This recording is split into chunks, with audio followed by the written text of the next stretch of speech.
ಇದರ ಜೊತೆಗೆ ಈಗ ಬಾಗಲಕೋಟೆಯಲ್ಲೂ ಕೂಡ ಇದೇ ರೀತಿಯಂತ ಸಮಸ್ಯೆ ಉದ್ಭವ ಆಗಿದೆ. ಬಾಗಲಕೋಟೆಯಲ್ಲೂ ಕೂಡ ಸಾಕಷ್ಟು ಗೊಂದಲಗಳು ಹೆಚ್ಚಾಗಿದ್ದು, ಬಾಗಲಕೋಟೆಯಲ್ಲೂ ಕೂಡ ಸಾಕಷ್ಟು ಪ್ರಾಬ್ಲಮ್ಗಳಾಗ್ತಾ ಇದೆ. ಟಿಕೆಟ್ ವಂಚಿತ ವೀಣಾ ಕಾಶಪ್ಪನವರ ಸಂಧಾನ ಸಭೆ ವಿಫಲವಾಗಿದೆ. ಸಿಎಂ ಸಂಧಾನಕ್ಕೆ ತೃಪ್ತರಾಗದಂತ ವೀಣಾ ಕಾಶಪ್ಪನವರು ಕಾಂಗ್ರೆಸ್ ಉಪಾಧ್ಯಕ್ಷ ಸ್ಥಾನಕ್ಕೆ ರಾಜೀನಾಮೆ ನೀಡ್ತಾರೆ ಎನ್ನುವಂಥ ಮಾಹಿತಿ ಕೂಡ ಲಭ್ಯವಾಗ್ತಾ ಇದೆ. ಅಂದರೆ ಈಗಾಗಲೇ ಟಿಕೆಟ್ ಕೊಟ್ಟಿಲ್ಲ, ಪಕ್ಷದ ವಿರುದ್ಧ ಕೂಡ ಅಸಮಾಧಾನ ಹೊರಹಾಕಿದ್ರು ವೀಣಾ ಕಾಶಪ್ಪನವರು.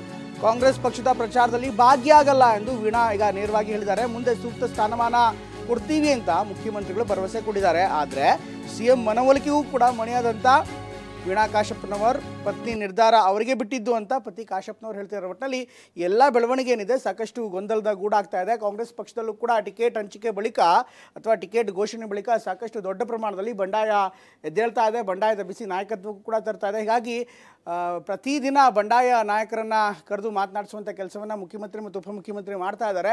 ಏನೇ ಆದರೂ ಕೂಡ ಈಗ ಸದ್ಯಕ್ಕೆ ಬಾಗಲಕೋಟೆ ಮಟ್ಟಿಗೆ ಹೇಳಿದ್ದಾರೆ, ಬಾಗಲಕೋಟೆಯಲ್ಲಿ ಬಂಡಾಯದ ಬಿಸಿ ತುಂಬ ಜೋರಾಗೇ ಇದೆ. ಹೀಗಾಗಿ ಸದ್ಯಕ್ಕಿಂತೂ ತಣ್ಣಗಾಗುವಂಥ ಲಕ್ಷಣಗಳು ಕಾಣಿಸ್ತಾ ಇಲ್ಲ.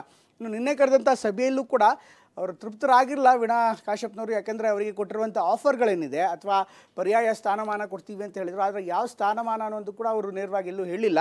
ಹೀಗಾಗಿ ವೀಣಾ ಕಾಶಪ್ಪನವರೀಗ ಬೇಸರದಿಂದಲೇ ಮುಖ್ಯಮಂತ್ರಿ ಕರೆದಿದ್ದ ಸಭೆಯಿಂದ ಹೊರ ನಡೆದರು. ಅದಾದ ಬಳಿಕ ಈ ಬಾರಿ ಪ್ರಚಾರಕ್ಕೆ ಬರಲ್ಲ ಅನ್ನುವಂಥ ಮಾತನ್ನು ಕೂಡ ಅವರು ಹೇಳ್ತಿದ್ದಾರೆ. ನೋಡ್ಬೋದು, ಇನ್ಫ್ಯಾಕ್ಟ್ ಅವರ ಬೆಂಬಲಿಗರ ಸಭೆಯಲ್ಲೂ ಕೂಡ ಅವರು ಬೇಸರವನ್ನು ಹೊರಹಾಕಿದ್ರು, ನೇರವಾಗಿ ಕಣ್ಣೀರಿಟ್ಟರು. ಇಷ್ಟೆಲ್ಲ ಆದರೂ ಕೂಡ ಏನು ಪಕ್ಷ ನಮ್ಮನ್ನು ಗುರುತಿಸ್ತಾ ಇಲ್ಲ, ಸರಿಯಾಗಿ ಗೆಲ್ಲುವಂಥ ಅವಕಾಶ ಇತ್ತು, ಆದರೆ ಬೇರೆಯವರಿಗೆ ಕೊಟ್ಟು ಟಿಕೆಟನ್ನು, ಅದು ಪಕ್ಕದ ಜಿಲ್ಲೆಯವರಿಗೆ ಟಿಕೆಟ್ ಘೋಷಣೆ ಮಾಡಿ ನಮಗೆ ಸಮಸ್ಯೆ ಮಾಡಿದ್ದಾರೆ ಅನ್ನುವಂಥ ಮಾತನ್ನು ಈಗ ನೇರವಾಗಿಯೇ ವೀಣಾ ಕಾಶಪ್ಪನವರು ಹೇಳಿದರು. ಈಗ ಅಂತಿಮವಾಗಿ ಈ ಎಲ್ಲ ಡೆವಲಪ್ಮೆಂಟ್ಗಳನ್ನು ನೋಡ್ತಾ ಇದ್ದರೆ ವೀಣಾ ಕಾಶಪ್ಪನವರು ಪ್ರಚಾರದಿಂದ ದೂರ ಇರುವಂಥ ಸಾಧ್ಯತೆ ಇರುತ್ತೆ.